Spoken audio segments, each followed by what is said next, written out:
Dokter sangat terkejut, harus tahu di dalam dunia mafia. Semakin banyak tato, semakin tinggi statusnya.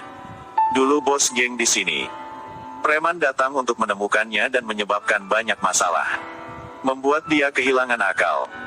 Dia menghindari pisau. Lalu mematahkan tangan orang itu. Tusuk pisau ke jantung orang itu. Bunuh orang. Tae-sik dipenjara selama 10 tahun. Ibu tiri yang baik hati datang untuk ketemu dengan anak. Lihat ekspresinya yang sangat bingung. Dia tahu bahwa anak ini bukan orang jahat. Jadi beri ke dia sebuah buku kecil. Biarkan dia memeriksa dirinya sendiri. Tae-sik berubah total. Dia menuliskan banyak keinginan di buku catatan. Seperti ingin makan babao daging. Ingin minum Coca-Cola sampai kenyang. Menunggu ketika keluar dari penjara. Buku itu memiliki 3 permintaan lagi. Dan itu adalah tidak boleh minum miras. Tidak bertengkar. Dan tidak menangis.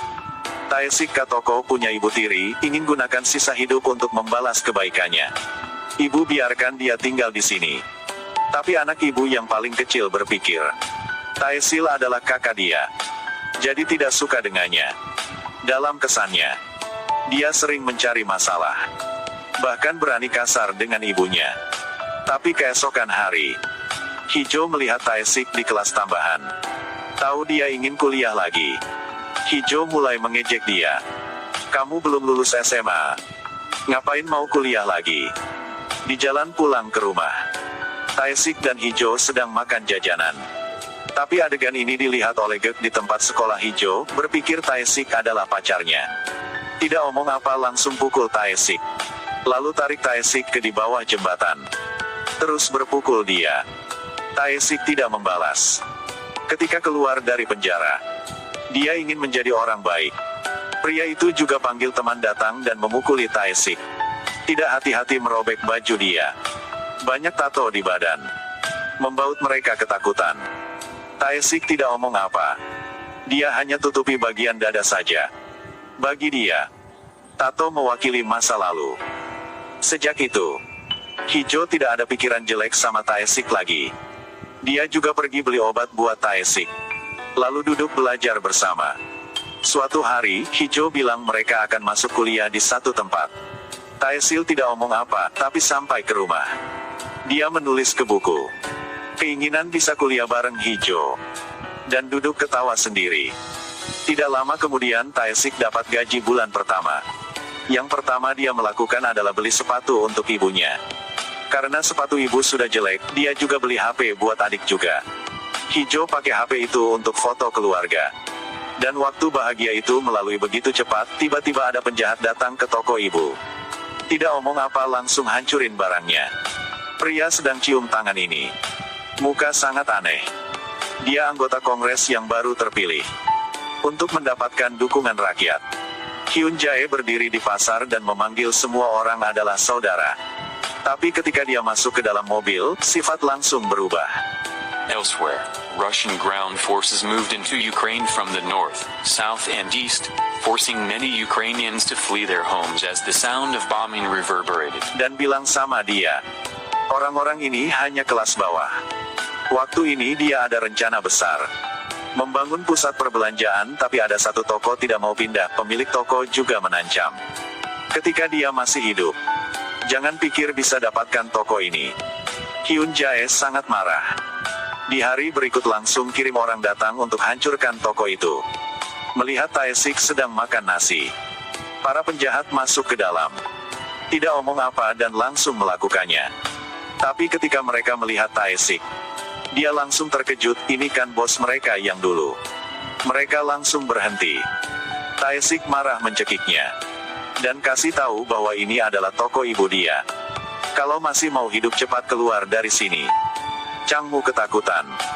Langsung bawa orang pergi. Hyun Jae tahu kabar ini sangat marah. Tegur dia. Untuk dapat kerjaan lagi. Changmu bersumpah. Dalam 3 hari, bos akan mendapatkan tanah itu. Kali ini dia lebih pintar. Ketika Tae-sik tidak ada di rumah, langsung seret ibu Tae-sik keluar. Lalu hancurin tokonya. Menunggu Hijo sampai ke rumah. Toko sudah hancur. Dia langsung pegang batu dan maju ke depan. Pukul ke kepala Chang Mu, tapi mereka sangat rame. Hijau harus melarikan diri. Dia pergi ke bengkel Taesik melihat adiknya. Taesik tahu pasti ada masalah. Menunggu mereka sampai ke rumah. Penjahat sudah pergi. Taesik tahu Hyun Jae adalah pelakunya di belakang semua ini. Jadi Taesik pergi mencarinya. Tapi dia tidak mengaku. Dan suruh Taesik kerja untuk dia. Taesik langsung menolak. Hyun Jae marah jika kau masih sombong. Jangan salahkan gue secara tidak sengaja. Hyup Hae panggil Chang Mu. Dia ingin Taesik tidak ada di dunia ini lagi. Chang Mu kerja sama polisi. Suruh kirim orang dan menunggu, lalu kirim orang ke bengkel Taesik. Ingin ambil alasan untuk masuki Taesik ke penjara lagi. Tapi mereka tidak tahu. Meskipun dia dipukul yang keras, Taesik juga hanya diem dan tidak mau balas. Bahkan satu teriak pun juga gak ada. Melihat orang di luar semakin lama semakin banyak. Misi akhirnya gagal.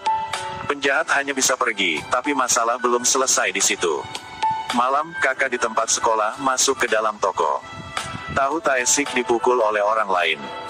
Muka dia sangat puas. Ibu mendengar itu langsung marah, tapi orang itu terus tegur mereka adalah pengecut.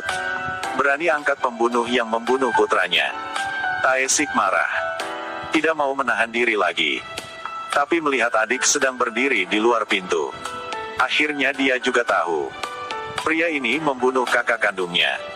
Kakak sekolah bawa batu. Tanpa ragu memukul wajah hijau, ingin merusak wajahnya. Berapa hari yang lalu, dia bilang dia cinta hijau. Bahkan buat tato nama hijau di tangan. Tapi hijau bilang gak suka dengannya. Hal ini membuat dia menjadi lebih gila lagi. Jika sudah tidak bisa memilikinya, harus hancurkan. Dia datang ke rumah hijau ungkapkan rahasia yang sudah disembunyikan selama 10 tahun ini. Tahun itu, orang yang membunuh kakak dia adalah Taesik. Malam itu hijau terus berpikir tidak bisa tidur. Dia marah dengan ibu kenapa bolehin Taesik masuk ke rumah. Ibu kasih tahu anak. Ketika dia masuk penjara bertemu Taesik. Taesik nangis sangat sedih. Jadi dia sudah tahu. Taesik bukan orang jahat. Ibu terus mencoba menahan diri supaya air mata tidak keluar. Ucapkan kata demi kata. Ibu sudah hilang satu anak. Tidak mau sedih sakit hati sekalipun lagi.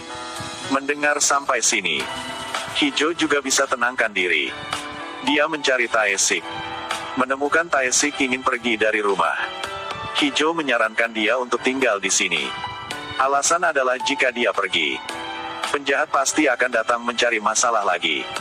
Taesik hanya bisa setuju. Tapi dia tidak tahu. Kakak sekolah sudah menjadi orang gila. Hijau kecantikannya dirusak olehnya. Pingsan sudah lama tapi belum bangun. Tahu kabar ini. Ibu dia juga nambah tua. Jika awal cepat jual tokonya. Sekarang sudah tidak terjadi masalah apa, Taesik mengerti pikiran punya ibu jadi sendirian mencari Hyun Jae. Bilang dia tidak butuh toko lagi. Mohon dia untuk lepaskan keluarganya. Hyun Jae tidak senang. Bilang dia tinggalkan satu tangan di sini. Taesik langsung setuju. Saat itu, Chang Mu tidak mau melakukannya. Jadi tidak potong tangan dan selamatkan nyawa Taesik. Sebelum pergi dia bilang Taesik cepat keluar dari tempat ini. Mulai hidup baru lagi. Tapi di samping itu, Hyun Jae tidak mau lepaskan keluarga Taesik. Dia kirim anak buah diam-diam ke rumah. Lalu membunuh ibu, sepatu yang dibeliin oleh Taesik, ibu juga belum pakai. Bawahan gunakan sidik jari untuk mengonfirmasi.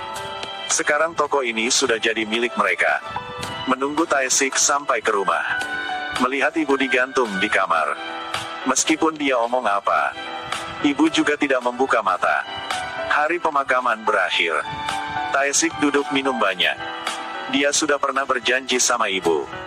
Dia tidak akan minum miras lagi. Tidak akan menangis lagi. Dan tidak akan bertengkar lagi. Sekarang hanya ada satu janji yang tersisa. Dia masuk ke gedung tempat Hyun Jae. Orang itu sedang tenggelam dalam pesta. Taesik panggil Chang Mu, orang yang pernah menyelamatkan nyawa dia. Mulai sekarang, semua kalian akan mati. Taesik lempar korek dari tangan. Api unggun di depan pintu. Sendirian dia. Seperti dewa perang. Membawa kebencian untuk bertarung dengan puluhan orang. Selama kekacauan. Lawan hanya melihat mata yang dipenuhi dengan kebencian. Dengan pukulan yang membuat orang jatuh. Kakak sekolah yang menyakiti adik Taesik dipukul sakit sampai mulut terus omong, tolong. Dan orang yang sudah bunuh mama dia. Tenggorokannya terjepit dan dia terlempar ke bawah tangga. Pada akhirnya hanya Hyun Jae yang tersisa. Taesik pegang pisau membunuh orang itu.